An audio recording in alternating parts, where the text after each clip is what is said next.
Du 1er au 9 juillet 2025, dans le cadre de son programme d'appui à la recherche appliquée en tourisme et hôtellerie de la première édition des écoles des territoires et des entreprises du tourisme, le cabinet Soklotu Engineering a organisé une évaluation à mi-parcours des ateliers de recherche portant sur le thème « Relations tourisme et culture pour une gastronomie innovante en Afrique francophone ».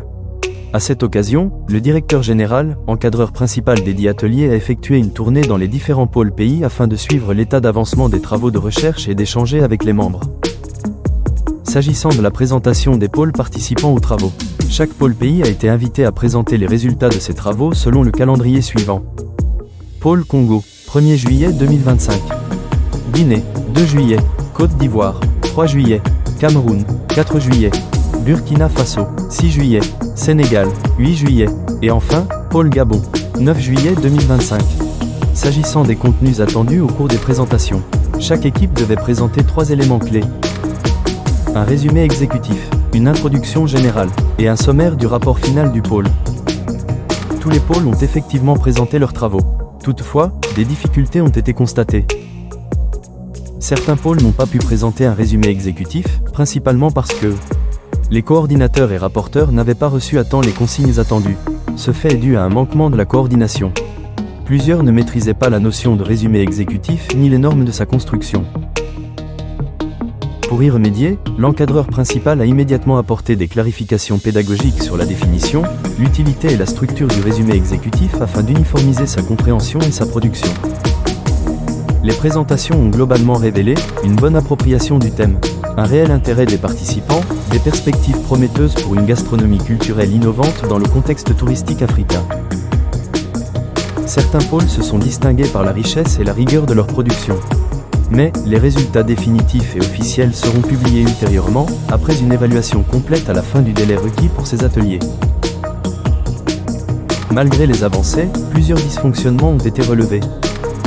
Dans certains pôles, les travaux étaient trop concentrés entre les mains des coordinateurs, des rapporteurs ou des représentants locaux, au détriment de la participation collective. Des problèmes de leadership, voire des abandons de postes, ont été signalés, affectant la dynamique interne. En revanche, les personnes déployées par le cabinet pour renforcer les pôles ont dans l'ensemble bien accompli leur mission.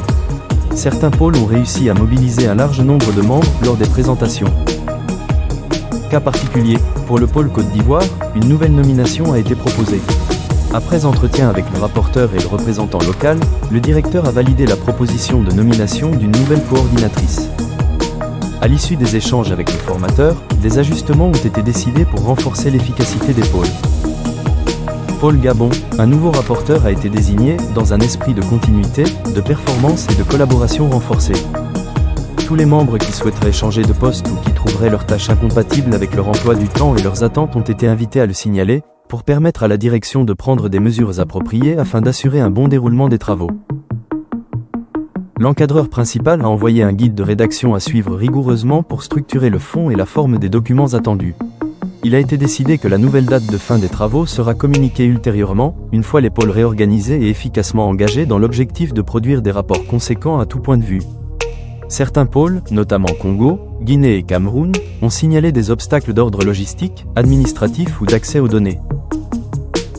En réponse, 1. Le cabinet s'est engagé à délivrer une lettre de stage officielle à chaque membre pour faciliter leur travail de terrain. 2. Il a été autorisé à chaque pôle de se faire accompagner par des sponsors, entreprises, ONG, institutions, pour soutenir leurs recherches. Pour les exigences en ce qui concerne les productions des rapports finaux, le directeur général a insisté sur les normes à respecter pour garantir des livrables de qualité. Il s'agit de l'uniformité des formats, la précision des données et des sources, la cohérence méthodologique, la clarté des recommandations. L'encadreur principal a animé une conférence afin de donner des orientations méthodologiques claires, proposer une feuille de route commune pour finaliser les travaux, assurer un accompagnement personnalisé jusqu'à la publication. Ces ateliers ont été organisés dans l'esprit de valoriser les cultures locales, professionnaliser les acteurs du tourisme, promouvoir une gastronomie innovante et intégrée à la culture en Afrique francophone. Ils constituent une étape stratégique dans l'intégration du patrimoine culturel au développement touristique régional. Au surplus, ces ateliers ont été organisés dans un esprit de participation libre, sans échange en contrepartie. Les documents validés seront publiés sur le site officiel de Soklotu Engineering.